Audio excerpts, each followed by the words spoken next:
Welcome to Zadzooks Happy Hour, Episode 1. In the new podcast, we talk film, television, console and mobile games, and technology. Today, we discuss the aftermath of the Ghostbusters movie, Suicide Squad's shaky reviews but monster box office weekend, and some of the latest trailers to come out of Comic-Con. We'll review Batman the Killing Joke, and we may even throw in some commentary about the new upcoming R-rated animated film, Sausage Party. My name is Todd Stoll, and I'm joined by 25-year veteran reporter covering pop culture, video games, and technology for the Washington Times, Joseph Sedkowski. Okay, am I supposed to talk now? You're supposed to talk. Okay, that's great. Yeah, it's great. But the best part about this is, and the reason I'm even starting to do this is because I went with someone I know, his name's Todd, to a Ghostbusters movie. I'm sorry, am I cutting? I'm going in the wrong order. You can go whatever order you want to go in. That's fine. I went to this Ghostbusters movie. I don't even really care about the Ghostbusters, but he was such a super fan.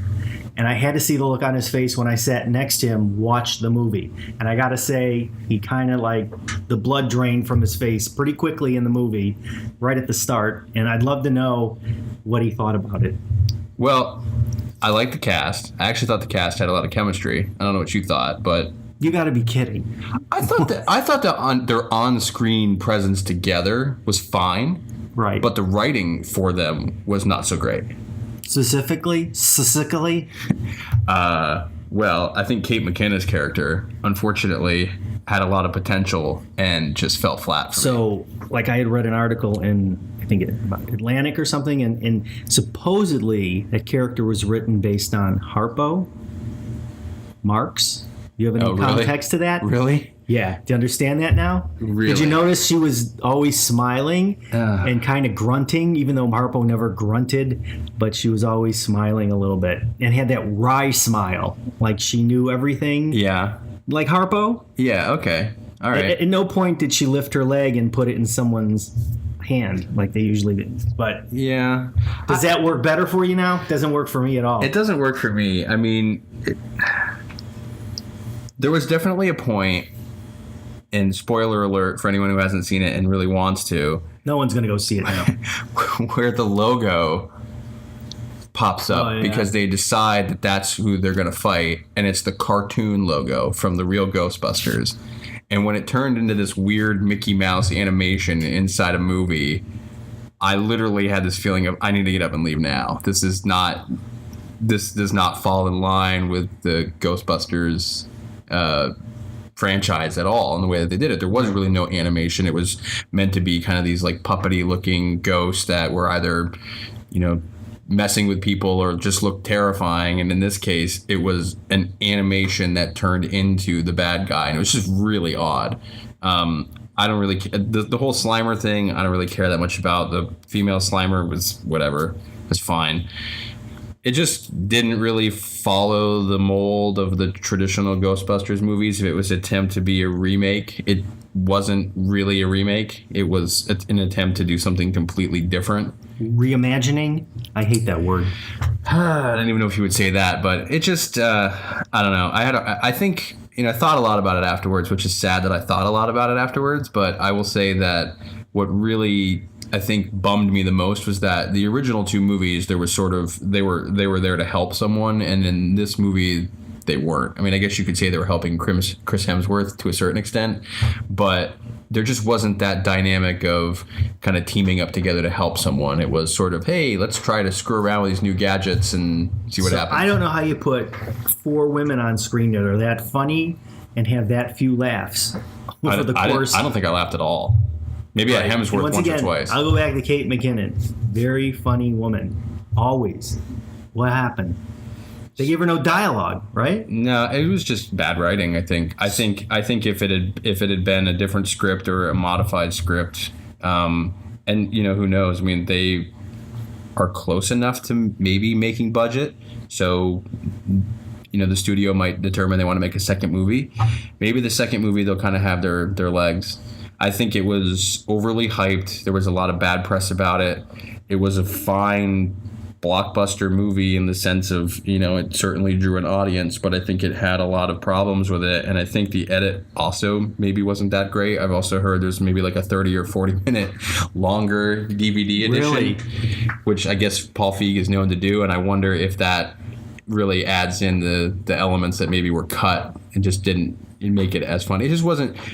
if you're comparing the movies, it didn't have that dry sense of humor with, everything was meant to be a joke, and it wasn't really what I felt like it was. It wasn't a real Ghostbusters movie for me. It was very different, and I really thought that on screen the female characters look great. I really do. I just think the writing just kind of was subpar, and it made it hard to watch. So if this was, if Ghostbusters never existed in your childhood, and this was the first time it ever came out, would you have thought differently? And that may be an impossible question to answer. I probably would have rolled my eyes and been like, this looks stupid, and not gone to it.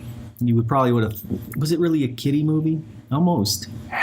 I mean, the second movie, the reason why it sucks so much is because they made it into a kid movie, whereas the first one, it was PG-13, but there's some pretty crazy stuff going on. Anytime Bill Murray's on screen in his prime, even post-prime, he's usually pretty funny.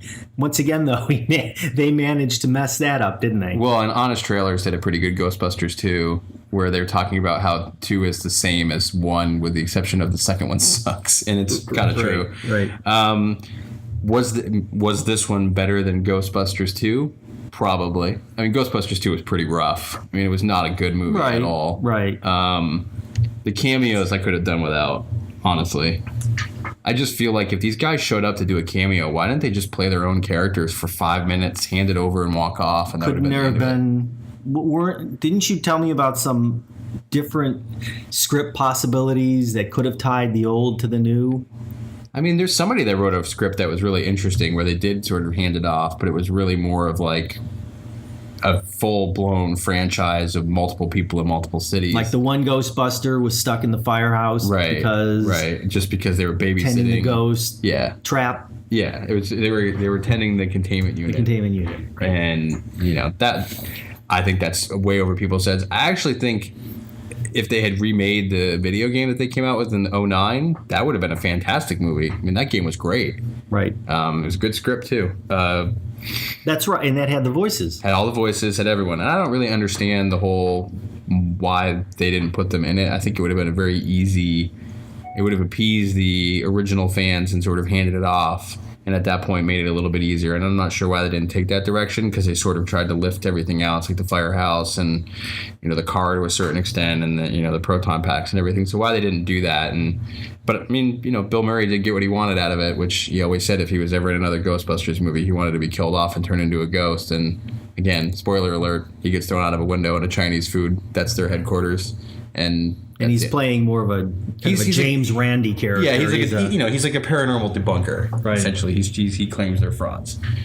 And so just to put some weight behind what you're saying, you have a proton pack in your closet, isn't that correct? It's partially made. Okay, so that'll tell you how big of a Ghostbusters fan Todd is. Yeah, well, And I have nothing I need to add to that other than... I mean, listen, you have your Star Wars. That's right. I grew up slightly out of that time frame, and Ghostbusters for me was the Star Wars of... And I've made off much better than you at this point. You have made off splendidly. That's right. With the latest version. Thank you. So, okay, I will say... They probably will make another one. I mean, they certainly hinted at it at the end of this movie. It's going to be tough, I think, because who knows how much they spent on marketing. If it's only at $116 million and they spent $144, and let's just say with tax credits it's $130, that doesn't include probably international marketing as well as U.S. marketing. It's close enough.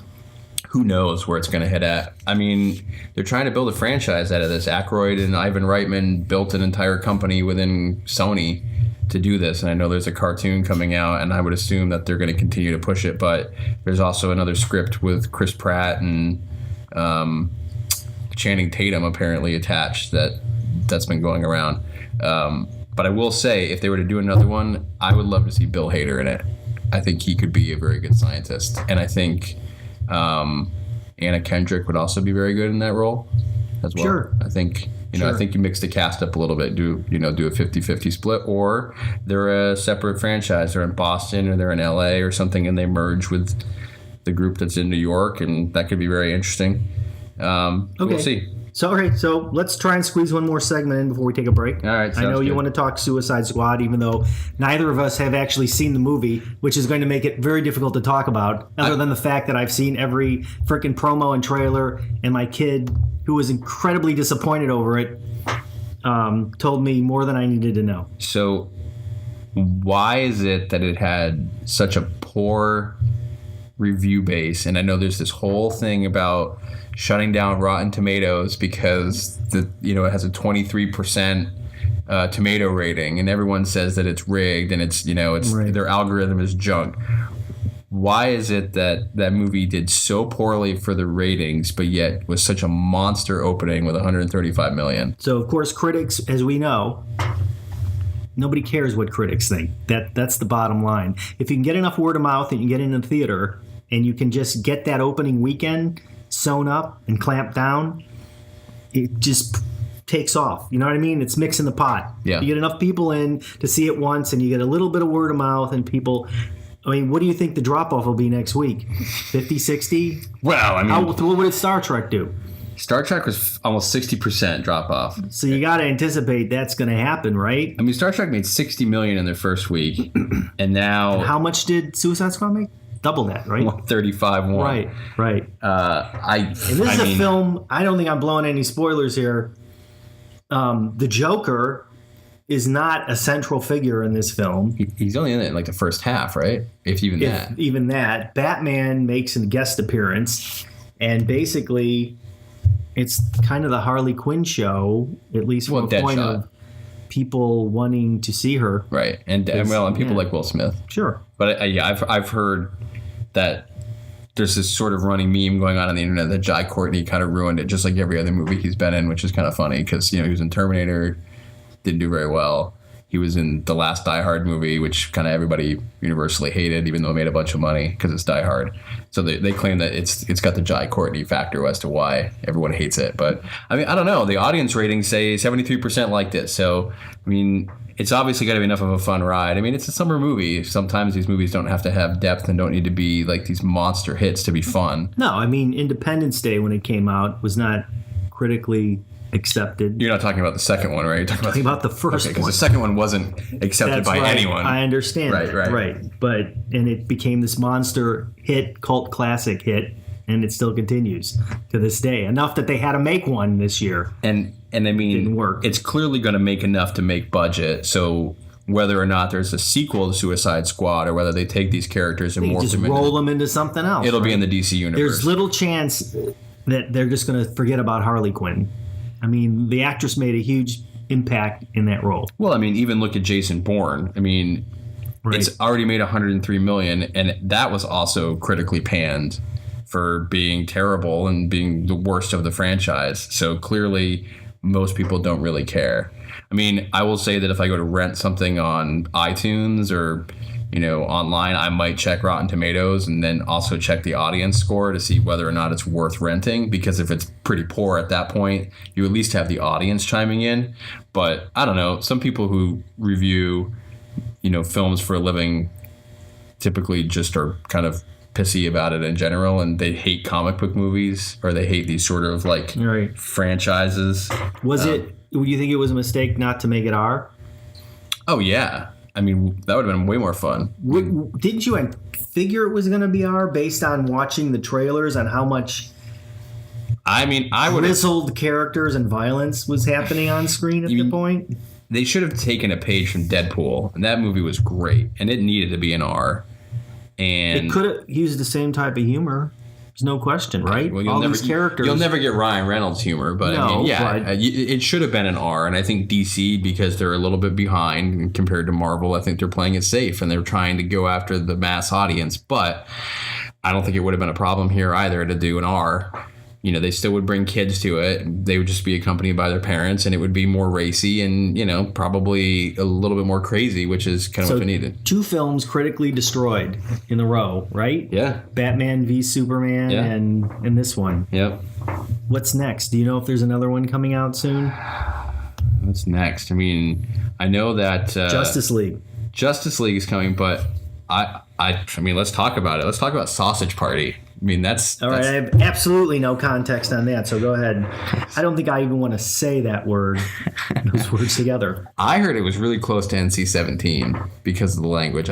What's this film about again? This is Seth Rogen's film where it's about food that's living, and they think that when they're bought from the grocery store and they go home with someone that they're going to heaven, and instead they realize that they're being eaten. And it's apparently like as one reviewer put it, it would be like as if everyone at Pixar was doing crystal meth all the time, and even then the movie that they produced wouldn't be as crazy as Sausage Party. So projections on that movie I think are going to be really hard. Seth Rogen in general is he's got his fan base. He's got a huge supporting cast. Kristen Wiig is in it. I mean, Jonah Hill. There's a lot of big people who are in it. It's his typical crew. I think it's going to be really interesting to see because an animated adult film is sort of, in some ways, a little bit of new territory. And this one apparently is a very, very, very hard R. So that's one that I think will be really interesting to watch, kind of coming up. Okay, well, let's do this. Let's take a quick break, and then we'll come back with a hard animated R movie I just watched, Batman the Killing Joke. All right, we'll be right back. Communities Digital News, built by the writers and editors that deliver the news 24 hours a day. Visit comdiginews.com. That's COMMDIGI news.com. And support the next evolution in news. Hey, we are back to Zadzooks Happy Hour. Of course, it's a happy hour because it's only 30 minutes. Yeah. And you only have to deal with Todd and I for that long. Yep. So, next segment is we were talking about R-rated cartoons, and a new one also hit theaters and also hit Blu-ray. And, of course, that's the adaptation of Alan Moore and Brian Boland's one-shot from 1988, Batman the Killing Joke. And critics have already been a little harsh on it. And basically because the creators of the cartoon decided that they needed to add more to the story to make the cartoon longer, which of course makes no sense. If you read the graphic novel, it's a pretty tightly well-written piece by Mr. Moore, and it kind of takes a look at the Joker's origins and how he became as psychotic as he did, where he almost tortures Batman through his best buddies being Commissioner Gordon and Barbara Gordon. And if you haven't seen it, I'm not going to tell you what happens, but I will tell you that there's two things that really bother me about the comic and the animated adaptation. And basically the first one is it's very difficult when you have an artist like Brian Boland, who is so good at what he does, to translate that into an animated effort, because you're always going to be disappointed because they just can't do it unless it's a motion comic. And I don't necessarily agree with motion comics. I think it's an antiquated format. Have you ever seen a motion comic? Like The Watchmen, maybe? They did that. Yeah, but which one? The film or the... I'm talking about a motion comic where they actually took the books, ripped up the artwork, and made it kind of motion-like. It moved a little bit. Yeah, what was... wasn't... I mean, Sin City's a little bit like that, right? Yeah, a little bit. So the problem with that is I have been kvetching about DC Entertainment and Warner Brothers Animation handling of these PG-13 cartoons because they always look the artwork looks so mediocre all the time. So what I would have loved them to have done on The Killing Joke is gone to Japan, find the best anime artists, bring them together, and tell them, just do something in the spirit of it. You guys could have done something. There's a animated effort called Gotham Knights, which does a really good job of that. And they could have easily done something like that, but they didn't. So we're stuck again with kind of a watered-down version of Bruce Timm, which is just not in Bruce Timm, not even Bruce Timm in the 80s when he did the Adventures of Batman and those types of cartoons. So that's problem number one. Problem number two is they decided that the story was equally about Barbara Gordon. So for 30 minutes into the story, we're stuck learning about Barbara Gordon and her infatuation with Batman, which has nothing to do with the Joker and completely ruined the entire piece for me. And I don't want to give too much away again, other than I'm not sure why writer Brian Azzarello, and I hope I didn't just butcher his name, decided that he needed to put this in front of a really great story. But it has Mark Hamill in it. But that was the key to this, wasn't it? Mark Hamill once again comes back between being Luke Skywalker to voice the definitive Joker. And he is great as the Joker in this. And Kevin Conroy comes back to do Batman. And Batman, Kevin and Mark have been doing this a very long time, and they know how to do it, and they're very good at it. So if you're going to get the Blu-ray, you're obviously going to rent it, because I'm telling you, you're going to go, if you're a fan of this, you won't be happy.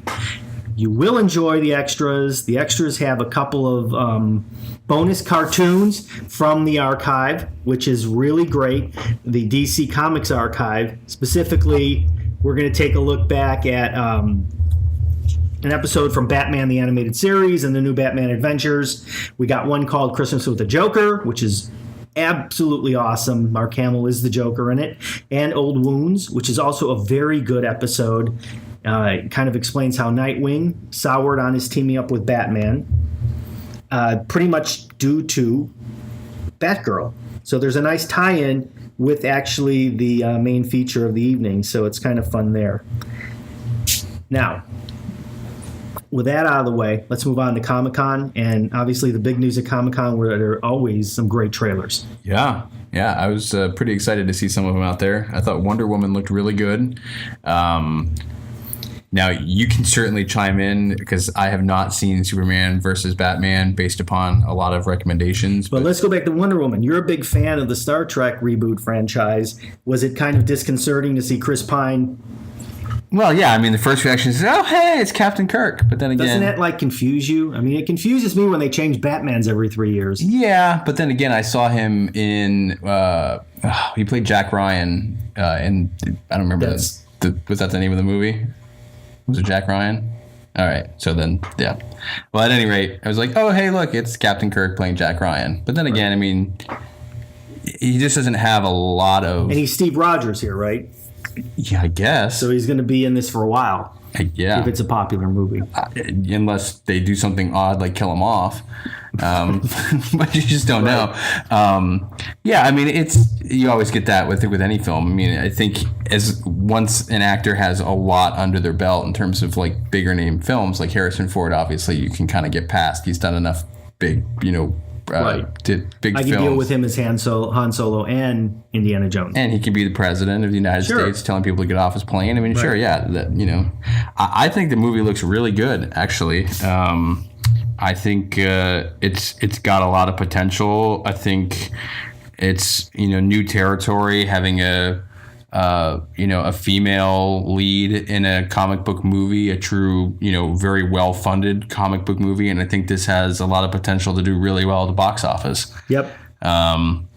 And yeah, I'm excited to see what they do with it. I think maybe they'll pick up a few lessons in terms of what they cut in the Superman versus Batman film, and they'll maybe be a little bit more liberal in leaving things in and make it a little bit longer. Well, hopefully it's not 3 hours long. But if you want to watch the best Batman v Superman movie, you're going to have to get the Blu-ray, because I know that's what you said. You said if I were to watch it, do not watch the theatrical cut. That's watch right, because cut. they gutted the point of the movie. You're going to have to trust me on this. A lot of the early scenes that were necessary to explain why both of these guys are really mad at each other, or what the problem is with one another, is pretty much excised. Also, the Superman character is kind of drained of his personality in the theatrical cut. And if you go with the extended version and you see his relationship with Lois, it gets a little bit easier to digest what's happening and why it's happening. So you definitely want to go and see that. If you're going to watch Wonder Woman or Justice League, watch the extended cut before you start. Batman before you get into those films, if you need a refresher. That's right. Speaking of Justice League, obviously the first big trailer came out of that. When's that come out? 2018? 2018. I think. Man. Yeah, don't add. I can't wait that long. 2017 maybe? I don't know. You keep talking and I'll tell you. Well, basically, I'm a Marvel guy, so we can talk about it all you want, but I'm more excited about anything coming out Marvel-wise, which would, of course, be Doctor Strange. But we can keep talking about Justice League. All right, 2017. I think it looks interesting. It's got a huge cast. It's going to be a monster at the box office one way or another. Whether or not it's good, I think it's got the potential to... I don't know if it'll hit Avengers numbers, but it's certainly going to be... as long as it's not oppressive, it'll do... Yeah, I think... I mean, you look at the names that are in this movie. You've got Ben Affleck. You've got Henry Cavill, or what is it? Cavill. Thank you. Ezra Miller, I think, is going to make a great Flash. Yeah, maybe, but I've been watching Flash on the television show, and that guy's pretty kick butt. Yeah, it's really weird that it's kind of disconcerting. Even with Superman. Yeah. Didn't really give him an opportunity to try to play that role on the big screen. Right. And I mean, I might be even talking out of turn, but I don't think he even appears in Supergirl. No. Which he should. But it's a question of if they ever make a Supergirl movie, will it be the actress from the TV show? Not a chance. Not a chance. Not a chance. No. So, I mean, J.K. Simmons, I think he's going to make a great Commissioner Gordon. What? Yeah, you didn't know that? Why? I don't know. I just think he's going to be awesome. He's such a good actor. He runs the Daily Bugle. He can't possibly do that. Why is he doing that? See, this is all confusing for a guy who's been watching superhero films for 20 years. You can't keep doing that to me. Well, I'm going to see that, and it's just confusing. Who was the guy who played him in Batman Superman? Who's the guy running the paper there? Oh, I don't know. I didn't watch it. The movie before, in Superman. Oh, Superman? Yeah. I didn't watch that either. Henry... No, it wasn't him. Never mind. Okay. I'm off topic. Moving on. Doctor Strange. Well, I think it's going to be great. The perfect casting. You cannot complain about Benedict Cumberbatch. Yeah. He looks mystical to me. He's good in everything he's in. That's right. It'll do well, I think. Lego Batman, I think it looks fun as hell. Is Will Arnett doing it? Yep. Michael Cera is the Joker, or not the Joker, Robin. Right. The trailer looks great. I mean, he's basically just a typical... The game was great. Yeah, I mean, it just looks good. I mean, this is really smart. The Lego video games are fantastic. Well, and I think it's smart on Lego's part because Batman was such a big hit from the original movie. Rather than try to make a sequel, let's do a spinoff here. I'd like to see Lego Batman v Superman because an R-rated version, because it would probably be better than the one we have right now. Why not? It's got to take forever. And I don't think it would be 3 hours long. How long do you think it takes to make a Superman or to make a Lego movie? Oh my! I don't know. It's not stop motion. No, it's not. So it's probably pretty easy. It's just computer CGI. Still, some guy in a basement with 3 computers, right? But then Lego's got to get ready and they've got to get all their sets together and built up. So yeah. Do we care about Kong Skull Island? I mean, I don't. Do you care about Kong Skull Island? Well, the only reason I care about Kong Skull Island because I was recently out at Universal Orlando and they had a new ride called Skull Island Reign of Kong, which has nothing to do with the movie, but it actually has to do with kind of a adaptation of Peter Jackson's film, King Kong film. And the best part of that film, did you ever see that film? Probably. Okay. The best part of that film was when they're on the island and all these creatures are attacking them all the time. So imagine that, and you're sitting in a car driving in to the island. It's a trackless car. It's riderless, so it's like some incredible technology that the guy refused to tell me about because he just wanted to be astounded with what happened. Anyway, it's a cool ride. It's just opened, and Not VR, right? Don't see the movie. It's a 3D. 3D. Yeah. Toward the end, you're going to have to put glasses on. Okay. It's a 3D movie. But basically, you're stuck in a car, and Kong is fighting either side of the car. That's awesome. It's pretty awesome. All right. And how many times did you ride that? I only rode it twice. Okay, only twice. I wasn't going to be greedy about it. But you would highly recommend it.